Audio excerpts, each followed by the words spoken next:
ನೋಡಿ ಕಟ್ ಮಾಡ್ತಾಯಿದ್ದೀನಿ. ಕಾಯಿ ತುರಿನ ಎಲ್ಲನೂ ಚೆನ್ನಾಗಿ ಮಿಕ್ಸಿ ಮಾಡಿಟ್ಕೊಂಡಿದ್ದೀನಿ. ಮತ್ತು ಏಲಕ್ಕಿ, ಕಾಯಿ ಮತ್ತು ಬೆಲ್ಲ ಇದನ್ನು ಒಂದು ಬಾಣಲಿಗೆ ಹಾಕಿ ಚೆನ್ನಾಗಿ ಫ್ರೈ ಮಾಡಿ ಹೂರಣ ಮಾಡ್ಕೊಳ್ಳೋಣ. ನೋಡಿ ನಾನು ಹೂರಣ ಮಾಡಿ ರೆಡಿ ಮಾಡಿ ಇಟ್ಕೊಂಡಿದ್ದೀನಿ. ಚೆನ್ನಾಗಿ ಎಲ್ಲ ನೀರಿನಂಶ ಎಲ್ಲ ಹೋಗೋವರೆಗೂ ಚೆನ್ನಾಗಿ ಹುರಿದು ಫ್ರೈ ಮಾಡಿ ಇಟ್ಕೋಬೇಕು ಇದನ್ನು. ಮತ್ತು ಈ ಕಡುಬಿಗೆ ಕವರಿಂಗಿಗೆ ಒಂದು ಬೌಲಲ್ಲಿ ನೀರು ಹಾಕಿ ಎಲ್ಲ ಮುದ್ದೆ ಥರ ಅಕ್ಕಿ ಹಿಟ್ಟು ಮತ್ತು ಅರಿಶಿನ ಉಪ್ಪು ಹಾಕಿ ಮುದ್ದೆ ಥರ ಎಲ್ಲನೂ ಚೆನ್ನಾಗಿ ನಾದಿಸಿ ಮೇಲ್ಗಡೆದು ಕವರಿಂಗಿಗೆ ಮಾಡ್ಕೊಂಡಿದ್ದೀನಿ. ಇದನ್ನು ಉಂಡೆಗಳು ಮಾಡ್ಕೊಳ್ಳೋಣ. ಉಂಡೆ ಮಾಡಿಕೊಂಡು ಈ ಥರ ಮೌಲ್ಡ್ ತೊಗೊಂಡಿದ್ದೀನಿ ನಾನು. ಈ ಮೌಲ್ಡ್ಗೆ ಎಣ್ಣೆ ಹಚ್ಚಿಟ್ಕೊಂಡಿದ್ದೀನಿ. ಅದಕ್ಕೆ ಇದನ್ನು ಹಿಟ್ಟನ್ನ ಹಾಕ್ಬಿಟ್ಟು ಒಳಗಡೆ ಹೂರಣ ಹಾಕಬೇಕು. ನೋಡಿ ಈ ಮೌಲ್ಡ್ಗೆ ಈ ಥರ ಅಕ್ಕಿದು ಮುದ್ದೆನ ಮಾಡ್ಕೊಂಡಿದ್ವಲ್ಲ ಅದನ್ನ ಹಾಕ್ಕೊಂಡಿದ್ದೀನಿ. ಈ ಹೂರಣ ಇಟ್ಕೊಂಡಿದ್ದೀನಲ್ಲ ಇದನ್ನು ಈ ಥರ ಉಂಡೆ ಮಾಡಿಕೊಂಡು ಈಗ ಈ ಮೌಲ್ಡ್ ಒಳಗಡೆಗೆ ಹಾಕೊಳ್ಳೋಣ. ಹಾಕ್ಬಿಟ್ಟು ಇದನ್ನು ಈ ಥರ ಮೇಲ್ಗಡೆ ಈ ಥರ ಕವರ್ ಮಾಡ್ತಾಯಿದ್ದೀನಿ. ಕವರ್ ಮಾಡಿಬಿಟ್ಟು ಈ ಸೈಡ್ ಬಟನ್ ಇರುತ್ತಲ್ಲ, ಇಲ್ಲಿ ಬಟನ್ಸ್ಗಳಿರುತ್ತಲ್ಲ, ಇದನ್ನು ಚೆನ್ನಾಗಿ ಪ್ರೆಸ್ ಮಾಡಿ. ಫಸ್ಟು ಕ್ಲೀನಾಗಿ ಪ್ರೆಸ್ ಆಗಲಿ. ಪ್ರೆಸ್ ಆದಮೇಲೆ ಈ ಬಟನ್ನ ತೆಗಿಯೋಣ. ತೆಗೆದ್ಬಿಟ್ಟು ಈ ಮೌಲ್ಡನ್ನ ನಿಧಾನಕ್ಕೆ ಓಪನ್ ಮಾಡಿ.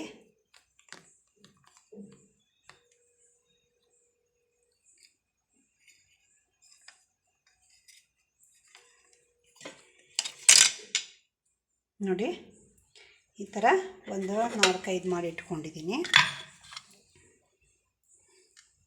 ಇದನ್ನು ಈಗ ಇಡ್ಲಿ ಕುಕ್ಕರ್ ಇದೆಯಲ್ವ ಅದರೊಳಗೆ ಇಡ್ಲಿ ಥರ ಒಂದು 5-10 ಮಿನಿಟ್ಸು ಬೇಯಕ್ಕಿಡೋಣ.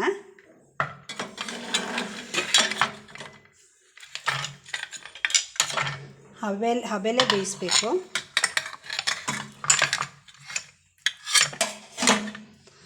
ಸ್ಟವ್ ಆನ್ ಮಾಡಿ ಒಂದು 5-10 ಮಿನಿಟ್ಸು ಅಂದರೆ ಸೂಪರಾಗಿರುತ್ತೆ. ಕಾಯರ ಜೊತೆ ಮತ್ತು ತುಪ್ಪ, ಹಾಲು, ಬೆಲ್ಲದ ಜೊತೆ ಹಾಕ್ಕೊಂಡು ತಿಂತಾಯಿದ್ರಂತೂ ಸೂಪರಾಗಿರುತ್ತೆ. ಅದ್ರ ಮೇಲ್ಗಡೆ ಇಟ್ಟು ಮುಚ್ತಾಯಿದ್ದೀನಿ. ಈಗ ಒಂದು 10 ಮಿನಿಟ್ಸ್ ಆಗಲಿ. ಇದು ಮುದ್ದೆನ ಅಷ್ಟೊತ್ತಿಗೆ ಎಲ್ಲ ಉಂಡೆಗಳು ಮಾಡಿಟ್ಕೊಳ್ಳೋಣ.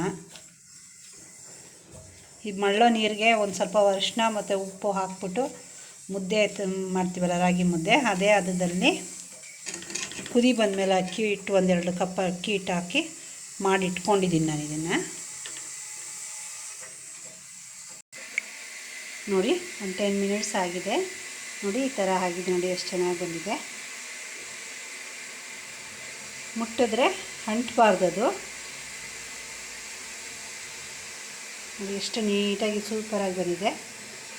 ದೇವ್ರ ನೈವೇದ್ಯಕ್ಕೆ, ಮಕ್ಕಳುಗಳಿಗೆ ಹಬ್ಬಗಳ ಟೈಮಲ್ಲಿ ಸ್ಕೂಲ್ಗೆ ಸ್ನ್ಯಾಕ್ಸ್ಗಳು ಕೇಳಿದಾಗ ಮಾಡಿಕೊಟ್ರಂತೂ ಇಷ್ಟಪಟ್ಟು ತಿಂತಾರೆ. ಒಂದು ಸಲ ಟ್ರೈ ಮಾಡಿ ನೋಡಿ. ಲೈಕ್ ಮಾಡಿ, ಶೇರ್ ಮಾಡಿ, ಸಬ್ಸ್ಕ್ರೈಬ್ ಮಾಡಿ. Thank you for watching.